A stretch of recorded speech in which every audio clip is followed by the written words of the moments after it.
What's going on, guys? Welcome to another episode with your boy Phrankleen. Okay, if this is your first time, thank you for stopping by. And if you are already a subscriber, I appreciate your love and support. This segment is the one I call story time. Story time is whereby people send me emails to foodchannel1960@gmail.com. You can look in the description below, basically about their experiences, maybe life in the UK, which is where I live, or they could be in any other part of the world. It could be in the United States, Germany, whatever.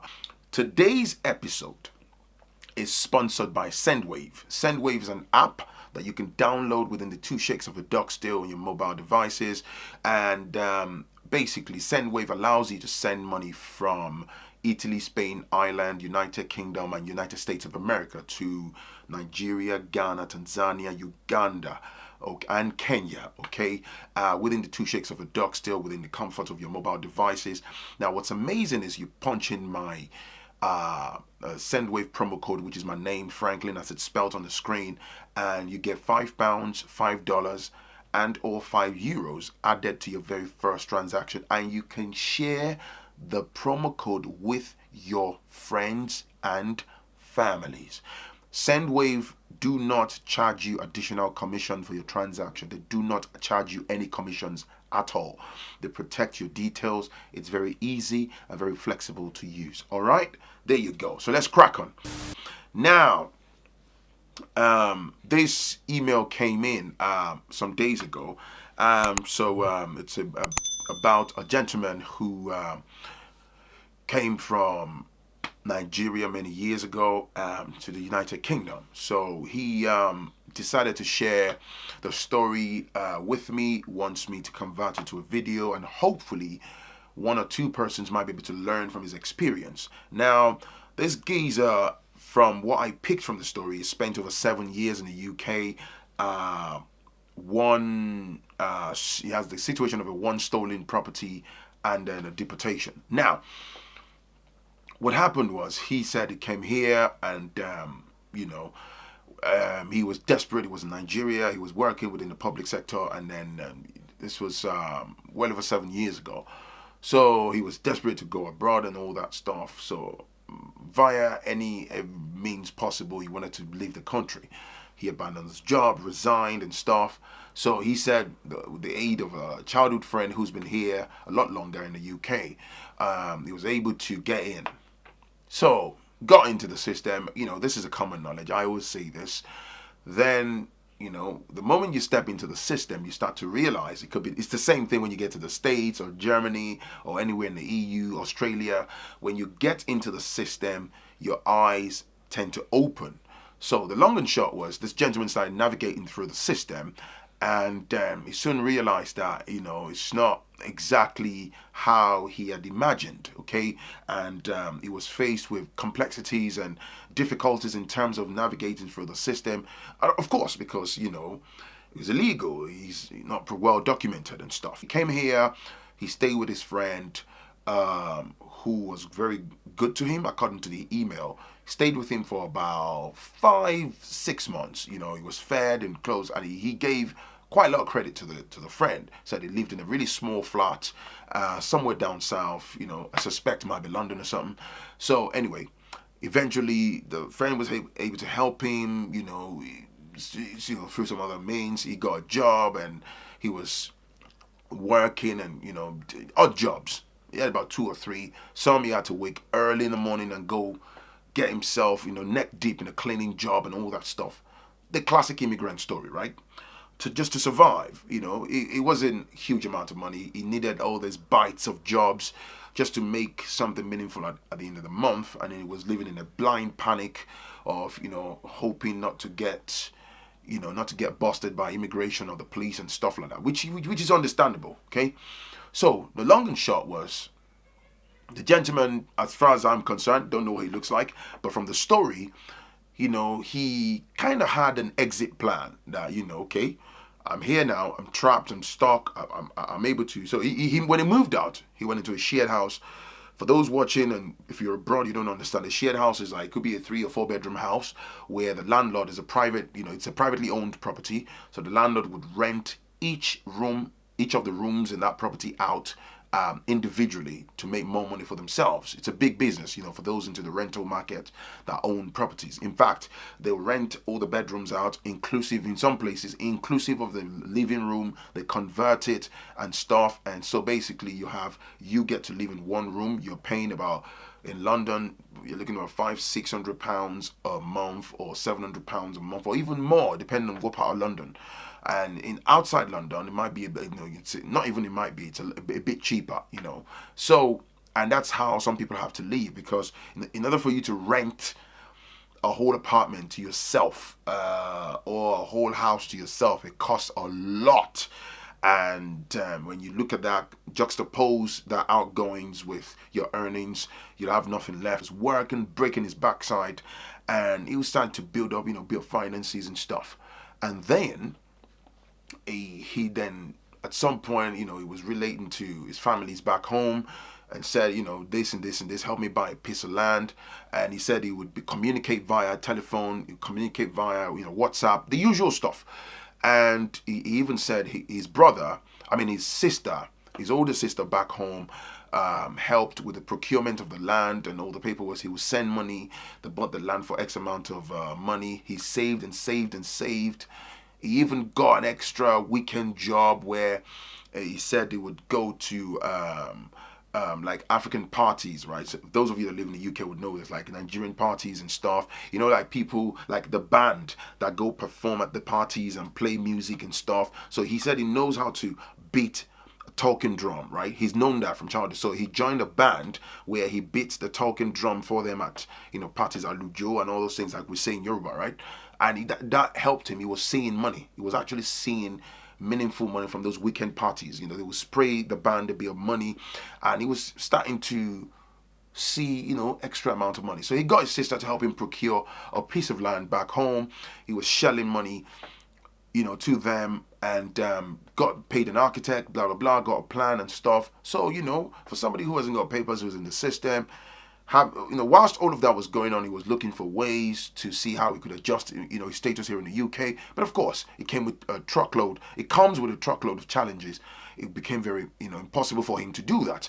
So the long and short was, he was banging out all this money back home, and he said he was getting tons of pictures, and the project started, the foundation. He was delighted.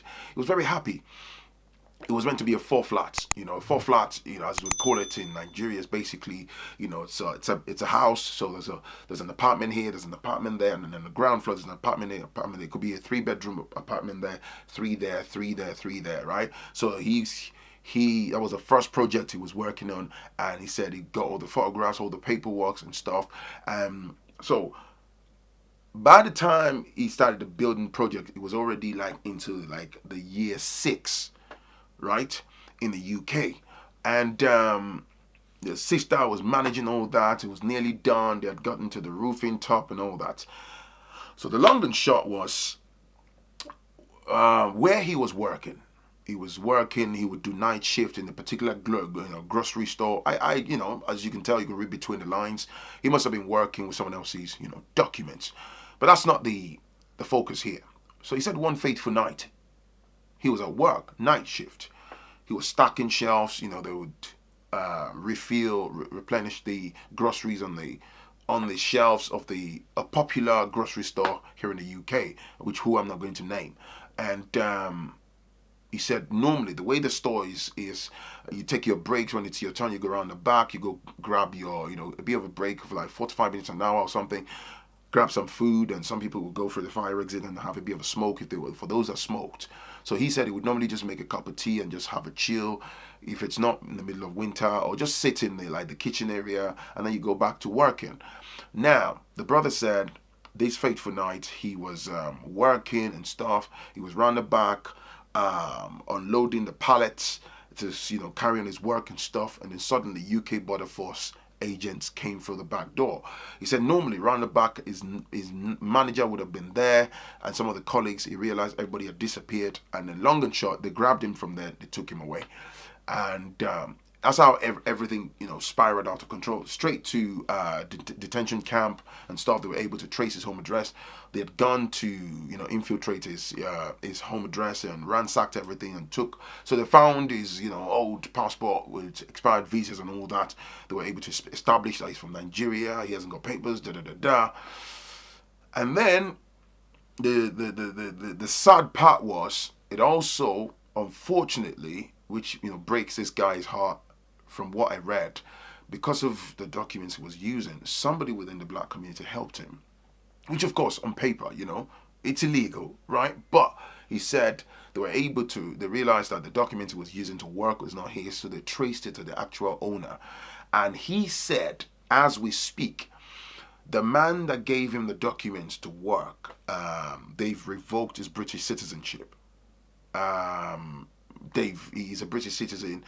He has indefinite leave to remain as well, but they've revoked his British citizenship. And he said the guy right now is still battling, through the courts and stuff, because they basically said, he broke immigration rules, he abused the system, blah blah. He said a high court judge revoked his citizenship from those grounds, and but he wasn't deported, right? And I don't think he will ever get that citizenship again. Now, this brother was, he couldn't do anything, nobody could help him and stuff like that, and he was deported. Now, he was deported, he was taken back home. And he was hoping that, he'll be able to, at least he's got that 4 flat and maybe move into one of the apartments and then be able to rent out the rest and stuff and find a way to. Then, dude realized. He got home, called his sister, I'm at the airport, I've been deported. Of course, they were not expecting him. So he said he was at the airport, that they didn't show up quickly. He had to spend a night at the airport sleeping rough. He said it was an immigration official that actually helped him. And he said the family, I'm not going to say what part of Nigeria they live, but a senior immigration officer within the airport was very generous.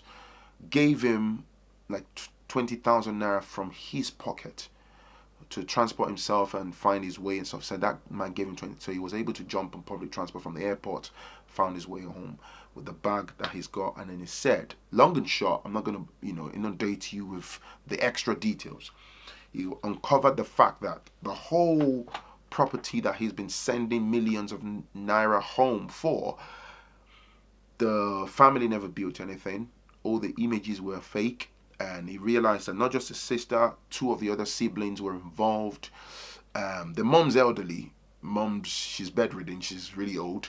She didn't really know much and stuff, and she didn't know. And so it became a mess.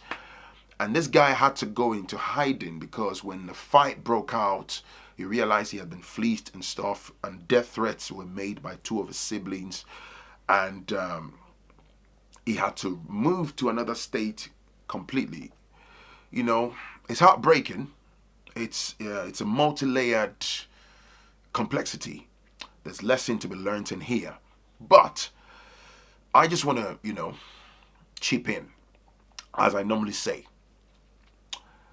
This is hopefully that somebody will learn. And the reason I'm sharing this, sometimes I read some of these stories, they're very heavy on my heart.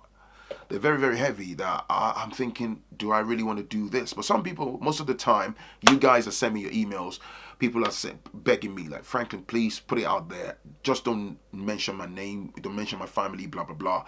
And, so that people can learn. People don't make the same mistakes and stuff. It's very painful. I hope the brother is fine and stuff. But I'm telling you, man, the harsh realities of people, it's the height of wickedness.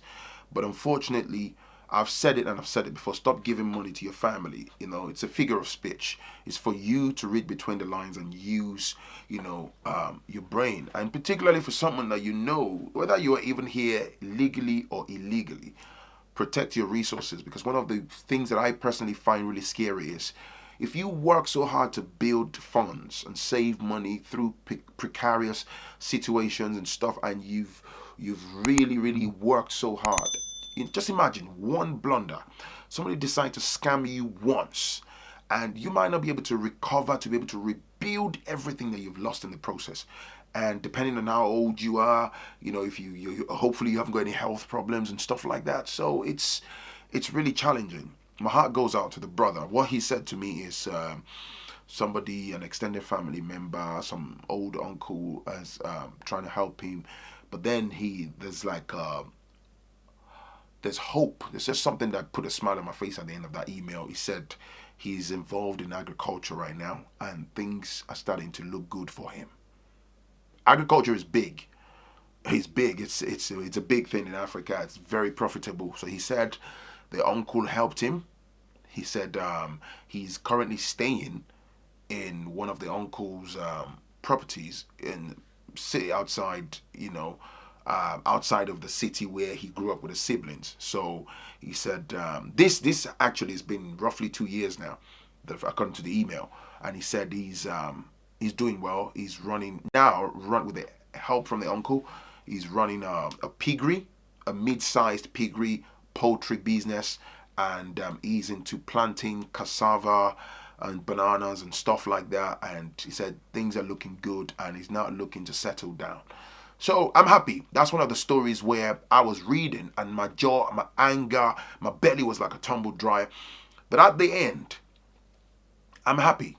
I'm happy. And lastly, the older sister that coordinated this scam against his brother, he said just before the global pandemic lockdown, she was busted by the EFCC in Nigeria with some other group of people were involved in some top-level criminality, and that also involved his last sibling, who was also involved in duping him. So they are, right now as we speak, they're looking at the lengthy jail terms, but he's just laying low and is under the wings of his uncle, is rebuilding his life. It makes me happy. But you know what the truth is? It's delightful. It's amazing. I'm happy that the brother is sort of found a second chance to rebuild his life. But unfortunately, it's not always the case for everyone. So I hope you learned something from this. It's your boy Phrankleen. Don't forget to download the Sendwave app. Hit the like button. Hit the subscribe button. Show your love, man. Share my videos. Share my content. If you want to support my channel, you can support me at patreon.com/Phrankleen. The link is in the description. You can support via PayPal. You can support via Cash App. I've got all the links in the description below, every little help. My Patreon is about minimum $5 and maximum of $10 per month. I'd appreciate every help that I get. That's me done. Thank you for listening. Thank you for watching. And do send me your stories, please. Look in the description below. You see my contact details. It's your boy Phrankleen. Peace and love. Bye now.